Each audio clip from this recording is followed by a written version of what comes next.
Hi, second grade. Welcome back. I hope you had a nice weekend. This is Mrs. Kippis, and I'm here to do your Wit and Wisdom lesson for Monday, May 11th. So we have made it through, I think, more than 6 weeks of online school now. So we are in the final stretch. I need you to make sure that you're focused and still working hard for these last few weeks of school. We have a few more exciting books to read and a few more things that we need to learn. So we can't give up yet. We're going to keep on working away, and I will be here every day to help you do that. All right, so let's get started for today. This week, we are going to be talking some more about writing opinions. Okay, and we're going to be looking more closely at the book Bone Button Borscht again. So I will share my screen with you, and we can jump right in to what we're going to work on this week.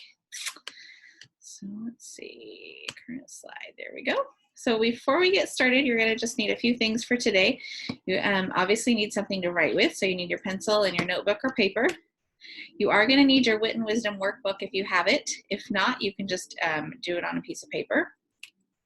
You're going to need a learning partner, so someone with you to help you with your technology and talk about what we're working on today, some of your ideas, and a nice quiet space that you can concentrate in. So make sure that you're in the most comfortable place that you can be to focus and learn all about writing opinions this week.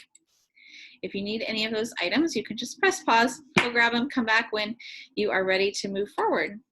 So what is our goal for today? So our learning objectives for today, we want to really work on identifying the parts of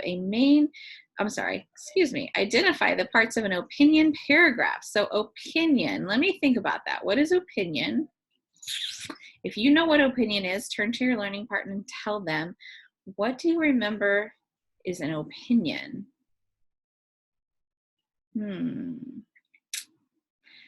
Opinion. What is an opinion? If you said an opinion is when you have your own idea or thoughts or feelings about something, you would be correct. So if you have your own idea about what is the best type of something or why you like something, that's your opinion, right? It's not necessarily a fact that applies to everybody. It only applies to you and what your thoughts or feelings are. Okay, we're also going to learn about the word cooperation today. And you might know what cooperation means. If you know what cooperation means, give me a thumbs up. But we're going to think about how it relates to the story Bone Button Borscht. Okay, so we're going to be thinking about community this week. This is kind of our main focus question for this week. How does food nourish a community? So remember, we said a community was a group of people who share a connection, such as where they live or what they enjoy. But how does food nourish them?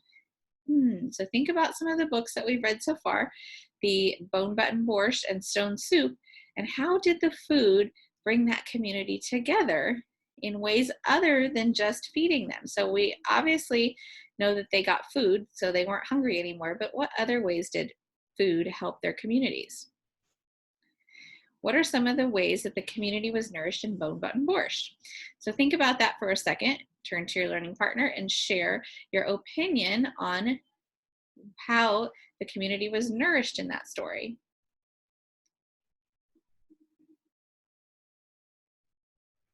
Okay, so today we're going to be thinking about how do we write an informative paragraph. Okay, so you'll see this little picture. Show me your hands on your head if you like to eat Oreos. I know for sure the kids in my homeroom like to eat Oreos because I remember when we did our moon project with Oreos and everyone loved to have Oreos for a treat, myself included. So we're going to talk about how the parts of an Oreo can help us remember the parts of an informative paragraph. So let's watch a little video about how the Oreo relates to an informative paragraph. Let's see. This is the question we're going to be thinking about with this lesson. In lesson 11, we worked on forming opinion statements and providing reasons to support them. That's when we talked about our favorite soup and why we thought it was the best.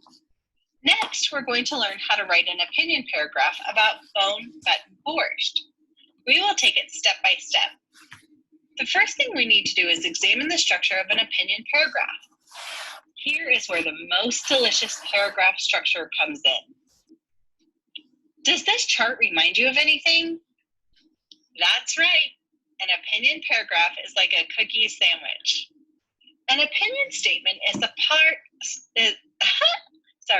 an opinion statement is the top part of the cookie. The middle is the reasons that support an opinion. The reasons include evidence that answers the question, what makes you think that? The opinion conclusion is the bottom of the cookie. It reinforces the opinion. Reinforce means support. Let's look at the parts of an opinion paragraph more closely. And if you see up at the top, we have our cookie sandwich, and we also have how to write an opinion paragraph. Before we get to the cookie sandwich, we need to start our opinion paragraph with an introduction. I is for introduction. This is where we introduce the topic. Okay, scholars, in your notebook, she doesn't say this in the video, but in your notebooks, I would like for you to write down these parts of your paragraph so that when we go back to write our actual paragraphs, you will have this outline ready for you to use. So you can either draw the cookie and write it in, or you can just draw the letters out and write down what the parts of the paragraph are. And that'll help you later when we go to write.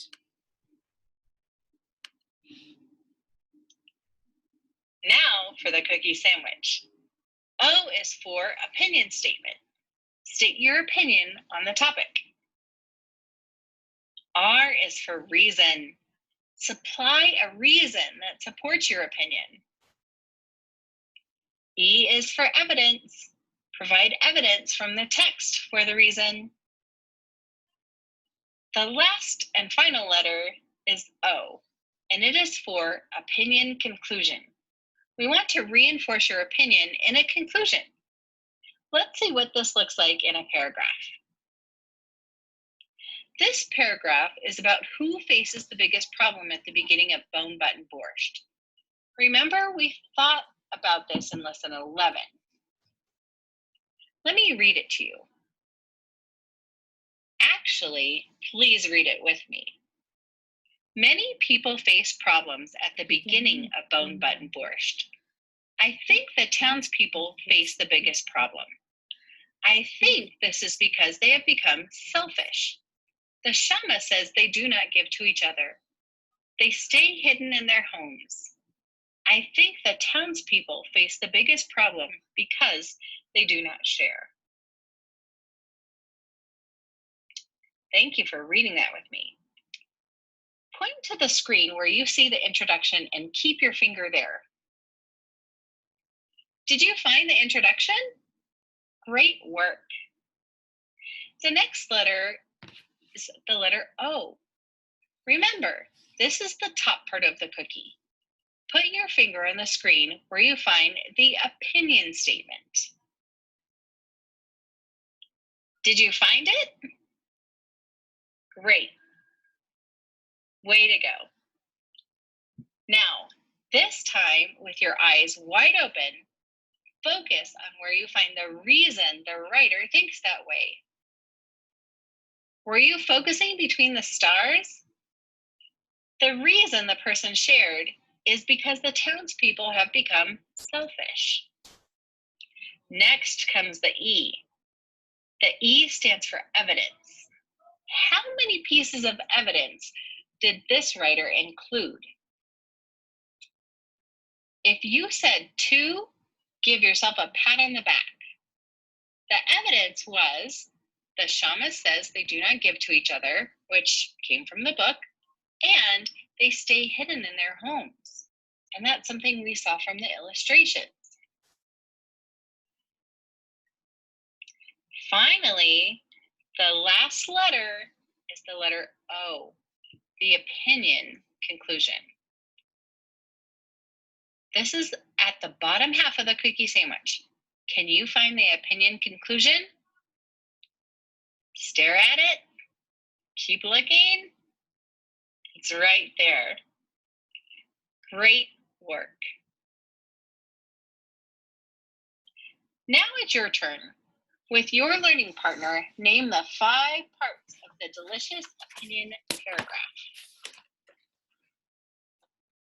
I hope you thought of the cookie sandwich, and I hoped it helped you. The 5 parts are I-O-R-E-O. I, introduction, O, opinion statement, R, reason, E, evidence, O, opinion conclusion. Okay, scholars, let me give you a little tip.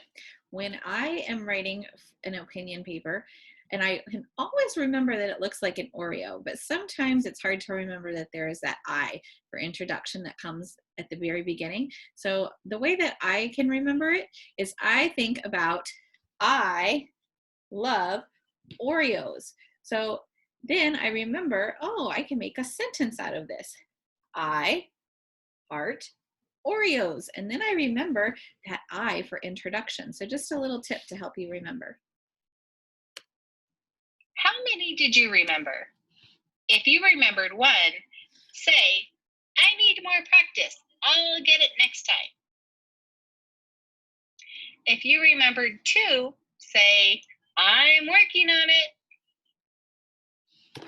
If you remembered 3, say, wow, I have about half. If you remembered 4, say, I almost have all the parts. And if you remembered 5, say, I remembered all the parts.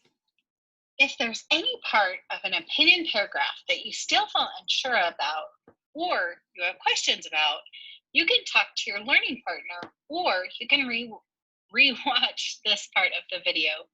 It's okay if you're still learning. We will be working on this together. Now we're going to switch gears and learn about a new word that's related to our book, Bone Button Borscht. The word is cooperation. It's a great word to know, and it appears in a lot of books. A different form of the word is cooperate. This is a verb, and it means to work together.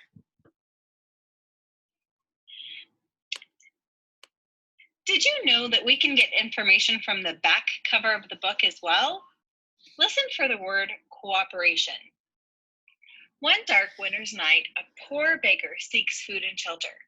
When the townspeople prove to be as cold as the weather, the beggar boasts that if he had 6 bone buttons, he could make a delicious soup.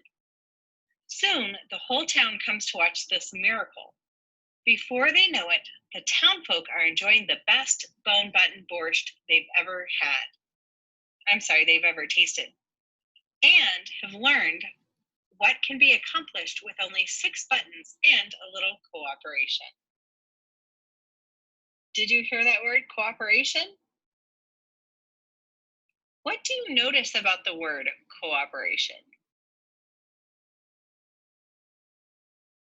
Cooperation is a noun that means the act of working together. Write this word down on your paper. Pop. Okay, I'm going to pause the video there. If you have your book with you, I would like for you to open it up to handout 13A. So let me close this. The video. Oops. And write down the. Hold on. I'm going to close this down. There we go. And I'm going to share something else with you. So in your blue book, look for 13A. And it should have the definition of cooperate on it. We're going to work on this together. I'm going to show you my screen here. There we go. Okay. So here's your book. If you have 13A, if you don't, you can just write the definition of cooperation in your notebook. So you'll have it for later to go back and look at. And it says, the directions tell us complete the handout about the word cooperation. We said cooperation was a noun, and it is the act of working together. Okay, so it's a thing. So we're saying it's a cooperation is a thing. Okay, we're going to look for some examples in the book. okay, and in real life.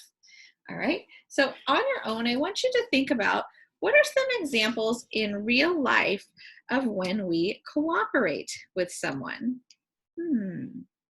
So pause the video and think about um, when we cooperate with someone.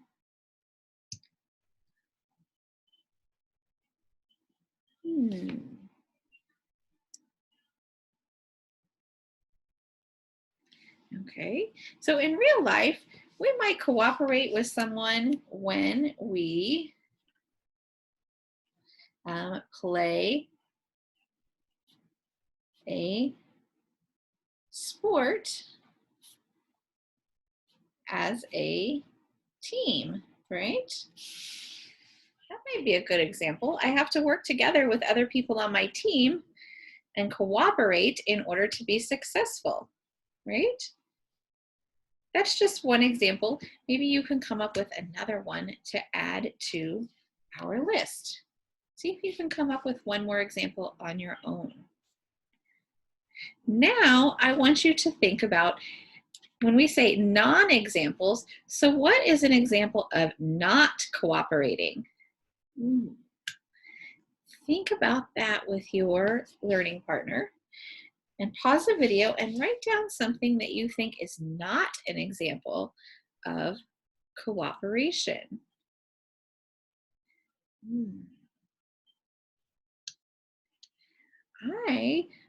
I'm going to still think about if I'm playing a sport as a team, but I am not cooperating if sometimes we call people a ball hog, right? So I might say hog the ball to myself, right? So if I don't want to work with my team and I think I can make all of the goals or all of the shots and do it all myself, then that's not very good cooperation, right? Maybe you can come up with one more example of how people do not cooperate and write it in non-examples. Okay, pause the video and write that in. Once we have those two examples of real life, so you have an idea in your head about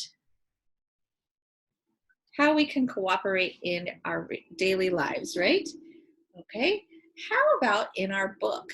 Let's look at Bone Button Borscht. I'm going to read you a couple of pages. So it says in the text, we want to find some examples of how the people in the book cooperated. So I'm going to show you a page. I want you to listen to this page and see if you can pick out an example of how the people are not cooperating with each other, okay? Actually, let's talk about cooperating first. Let me find my example of cooperating. Okay, here we go. All right, listen to this page. See if we can hear an example of how they are cooperating with each other, okay? It says, "Would this help, Mr. Beggar?" he asked. "Why not?" laughed the beggar. "Mr. Beggar, I've got some carrots," someone said. "And I've got beets," called another. "I've got onions. I've got beans. Would these help, Mr. Beggar?" they asked. "They wouldn't hurt," laughed the beggar. So the people ran off and returned with their arms full of vegetables. The beggar sliced them all. He diced, he chopped, he shredded, then he dumped them into the bubbling pot. He stirred the borscht round and round. "Do you know what we have here?" asked the beggar. "We have a beautiful borscht. That's what we have." So I'm going to pause there. Did you hear an example of how the people were cooperating in the book? If you know, pause the video and write it down under examples of text. You might have heard that they were all cooperating because the townspeople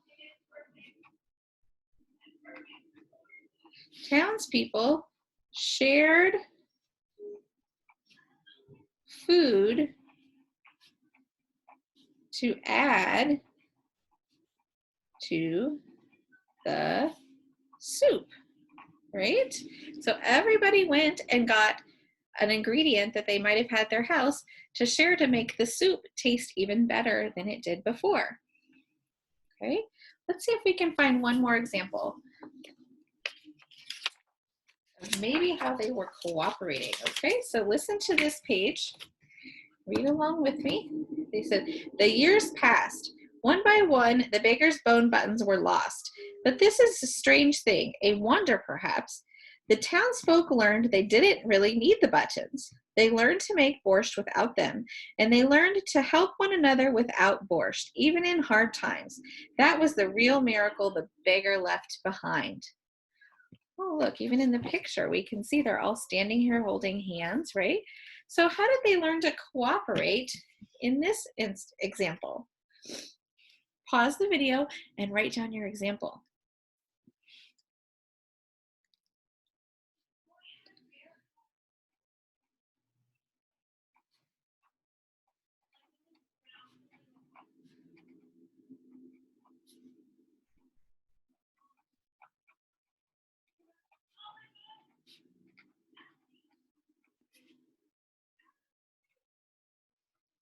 Okay, so I noticed that the people sound like they learned to help each other in hard times, even when they did not have the magic of the buttons, right? So they discovered they didn't actually need those buttons, that they were able to just be kind and cooperate with each other to get through their daily lives. When someone was in need, they could all work together and help that person who needed help, okay? All right, so now I want to find a non-example. So an example of the people not cooperating with each other. Okay, listen to this page and see if you can figure out how they're not cooperating. The beggar went to another house and knocked. Please help me, I'm hungry and cold. Go away, called the voice from within.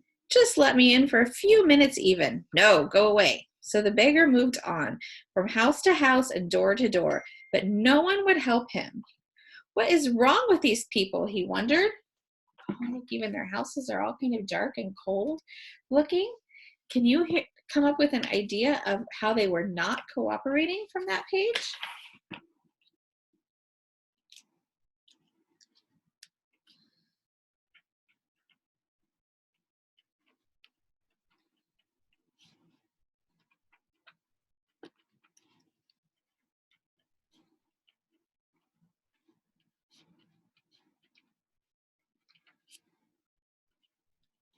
If you said that the townspeople would not share or help the beggar when he was in need, you would be correct, right? They weren't very kind in the beginning, and they weren't really looking forward to helping each other or helping someone new to their town that needed help, right? So no one thought of coming together to say, oh, this is a person that needs help, we should help them, right? They just went to right away and said, nope, we can't help you, go away. We don't have enough for ourselves and we don't want to share. Okay, so that's how we came up with a non-example of cooperation. Okay, so if you might need to pause the video and finish up that worksheet, or you can finish it after our video is over for today. Let's see, we'll wrap up our lesson for today. Let's reflect on what we learned. Can you list the parts of an opinion paragraph? How did we remember that? Remember we said I, heart, Oreos, right? So think about what goes with that anagram to help us remember the parts of the paragraph. Can you give an example of cooperation in bone button borscht? Well, look at your worksheet or think back in your brain and say, how were the people cooperating in bone button borscht? Okay, your last thing for today, for your homework, I'm going to ask you to read the fluency passage. So if you have your Wit and Wisdom book, you can turn to this page that has option A of our fluency passage. Read that 3 to 5 times with someone at home so you can practice your reading fluency. If not, you can pause the video and go back to this page, put myself away there. You can come back and look at this so you can read this with your learning partner. Okay, what else did we need to do today? Oh, all right. You guys did an amazing job today. Pretend that you're eating a giant Oreo cookie as your reward for all of your great effort today. So you guys worked really hard in completing 2 things. So give yourself a pat on the back for that. Thank your learning partner for helping you, and do your homework. Read the fluency passage 3 to 5 times to someone out loud. If you need any help from me, here is my contact information. Just have your parents reach out to me, and I will be happy to set up a time to talk with you or do a Zoom meeting. So I will see you tomorrow. Have a good afternoon, scholars.